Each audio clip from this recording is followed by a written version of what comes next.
Du barreau de l'Essonne, dans la banlieue parisienne, se retrouve sous les projecteurs. Le choix de cet avocat émérite, écrit Sud Quotidien, renseigne sur la ferme volonté de l'État à tout mettre en œuvre afin de recouvrer totalement ou en partie l'argent public qui aurait été volé et caché à l'étranger par des dignitaires de l'ancien régime.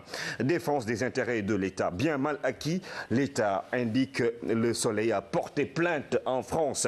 Une première dans l'histoire juridique de notre pays, note le quotidien national, qui précise que la plainte vise toutes les personnes qui sont agents publics et qui ont quelque chose à se reprocher en termes de biens mal acquis. Le Soleil qui parle de cette affaire, révélation pour révélation, à la une de l'Observateur. Maître Simon Ndiaye parle sur la plainte de l'État du Sénégal à Paris, informe-t-il. Karim Wade est nommément cité dans cette plainte. Son père, Abdoulaye Wade, lui, ne l'est pas. Comment? L'enquête est en train de progresser. L'avocat explique et révèle par ailleurs qu'il y a un arsenal juridique qui permet de geler les biens des personnes visées. Et elles sont 10 plus le X qui sont ciblés, affiche le quotidien LAS. Karim Wade, lui, est en tête de la liste. Ce n'est pas les élections législatives, mais il est en tête de la liste justement par rapport à cette traque des biens mal acquis.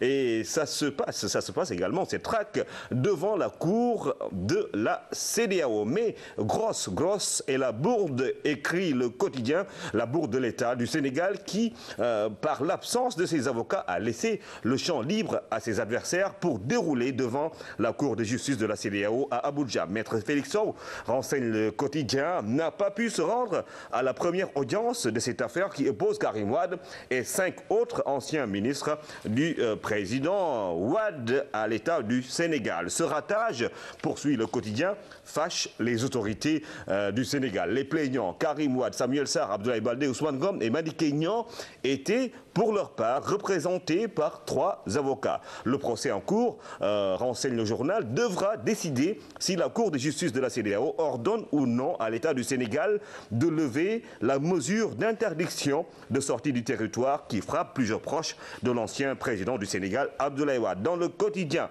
Maître Félix Sow explique son absence par le fait qu'il n'a pas pu avoir de billet d'avion le jour du Mawlud, mais la chaise vide pratiquée par les avocats de l'État pourrait, selon le journal, se révéler comme étant une combine pour laisser l'État du Sénégal se faire condamner facilement. Cela aurait un parfum de deal entre hommes politiques pour arrêter les poursuites intentées contre des responsables politiques connus dans l'ancien régime, surtout avec les appels des dignitaires religieux pendant le Mawlud pour demander clémence sur cette affaire.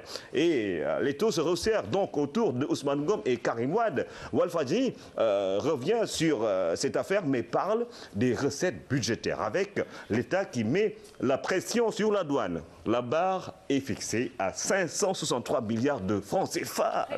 Très haut. Et ce sont des recettes qui vont sans doute faire l'affaire des Sénégalais si monsieur le directeur général de la douane, Mohamedou Mokhtar Cissé, que l'on voit à la une de Walfadjri, arrive avec ses équipes à trouver justement ces recettes qu'attend l'État du Sénégal. Pendant ce temps, on parle d'argent, la case brûle. La case de Diène brûle. C'est à l'APIX que Libération se réveille ce matin ou se libère pour parler des démissions à l'APIX après la démission d'un des directeurs. Libération nous parle aujourd'hui de la démission du secrétaire général de l'Agence pour la promotion des grands travaux, APIX, qui a démissionné hier à l'origine des frictions avec le directeur général Diène Farba Sarr qui a fini par installer, selon le journal, un malaise général au sein de l'agence. La case de Diène brûle et c'est Libération qui le dit ce matin.